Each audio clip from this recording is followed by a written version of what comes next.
안녕하세요. 이네플레이에서 연극놀이 파트를 맡고 있는 김선율입니다.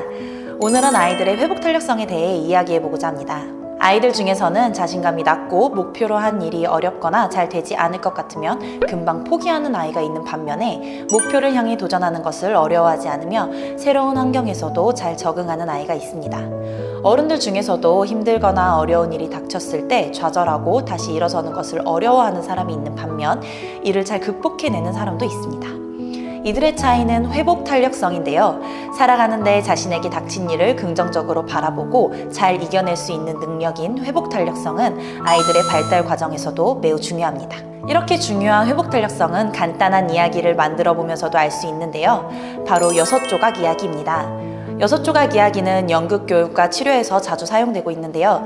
이스라엘의 연극 치료사 물리 라하드가 참여자의 스트레스 대응 기제, 즉 회복 탄력성을 파악할 목적으로 개발하였습니다. 6조각 이야기는 말 그대로 이야기를 6장면으로 나눠서 그림으로 표현하는 활동입니다. 첫 번째는 주인공과 주인공이 사는 곳을 그리는데 나의 실제 경험이 아닌 상상의 이야기를 지어내야 합니다. 두 번째는 주인공이 이야기 속에서 해야 하는 일, 세 번째는 두 번째 칸에 그린 일을 못하도록 방해하는 것. 이때 누가 무엇이 어떻게 방해하는지 구체적으로 떠올려 봅니다. 네 번째 칸에는 주인공이 해야 하는 일을 도와주는 존재를 그리는데 방해하는 것과 마찬가지로 도움을 주는 것은 외부에 있을 수도 주인공의 마음에 있을 수도 있습니다. 다섯 번째 칸에는 주인공이 해야 하는 일을 해내는지 혹은 하지 못하는지를, 마지막 칸에는 이야기가 어떻게 끝나는지 결말을 그립니다. 그리고는 이야기에 어울리는 제목을 붙이고 뒷장에 장면에 대한 설명을 글로 쓰거나 말로 설명합니다. 이야기 속 주인공은 참여자 본인을 나타내는데 참여자는 투사를 통해 자신의 이야기를 풀어가기 때문에 부담 없이 자유롭게 이야기를 만들어낼 수 있습니다. 또한 이야기에서의 조력자를 통해 문제 해결 능력과 어떠한 방식의 도움이나 위로를 원하는지 알 수 있게 되며 제목을 통해 참여자가 이야기의 어떤 부분에 초점을 맞췄는지 알 수 있게 됩니다. 제가 진행했던 6조각 이야기 활동을 소개하고자 합니다. 초등학교 1학년 친구가 만든 이야기였는데 주인공은 아이가 좋아하는 만화 캐릭터인 구름빵이었어요. 구름빵은 그림 대회에서 1등을 하고 싶어 합니다. 하지만 그림을 잘 그리지 못해 다른 친구들이 비웃고 놀리면서 그림을 그리는 것을 방해합니다.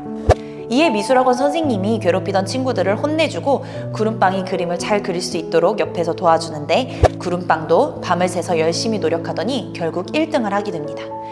이후 친구들에게 큰 소리로 자랑을 하고 친구들은 더 이상 구름빵을 괴롭히지 않았답니다. 6조각 이야기를 보면 주인공이 자신의 부족한 실력을 인지하고 이를 향상시키고자 능동적으로 움직이기도 하지만 조력자의 도움을 적극적으로 수용하는 모습입니다. 이를 통해 회복 탄력성이 매우 양호하며 적절하게 도움을 요청할 수 있는 아이임을 알 수 있죠. 그리고 아이가 어른에 대한 동경과 함께 주변의 인정을 받고 싶어하는 존중의 욕구가 있음을 알 수 있습니다. 이후 활동에서는 아이가 구름빵과 닮은 고양이 피규어를 골라 옆에 두고 제가 방해하는 친구들, 아이가 조력자인 미술 선생님의 역할을 했습니다. 그래서 제가 옆에서 장난을 치면서 구름빵을 톡톡 치니까 그 아이가 큰 소리로 저를 혼내더라고요. 그리고는 구름빵에게 쟤 보지 마, 너는 할 수 있어, 선생님이 옆에서 알려줄게 라고 말하면서 알뜰살뜰하게 도움을 줬습니다. 그 다음에는 아이가 직접 구름빵의 역할을 하고 제가 미술 선생님이 되어 아이가 했던 말을 그대로 해준 다음 미술 대회에서 상을 받는 장면까지 이어가자 아이가 소리를 지르면서 좋아하더라고요. 그리고는 괴롭히던 친구들이 있다고 생각하며 자랑을 하고는 속이 시원하다면서 너무 즐거워했습니다. 아이는 자신이 조력자의 역할이 되어 듣고 싶은 말을 떠올려보고 역할을 바꾸어 직접 그 말을 듣게 되면서 자신에게 필요했던 위로와 지지가 어떤 것인지 스스로 인지할 수 있었던 거죠. 그리고 본인의 욕구가 충족되는 결말을 연행하면서 카타르시스까지 느낄 수 있었답니다. 이렇게 오늘은 아이들의 회복 탄력성을 알아볼 수 있는 스토리텔링 방법을 알려드렸는데요. 가정에서도 아이와 함께 6조각 이야기를 만들어 보시는 걸 추천드립니다. 다음 영상에서는 아이의 회복 탄력성을 향상시킬 수 있는 방법에 대해 이야기 나눌 예정이니 많은 관심 부탁드립니다. 감사합니다.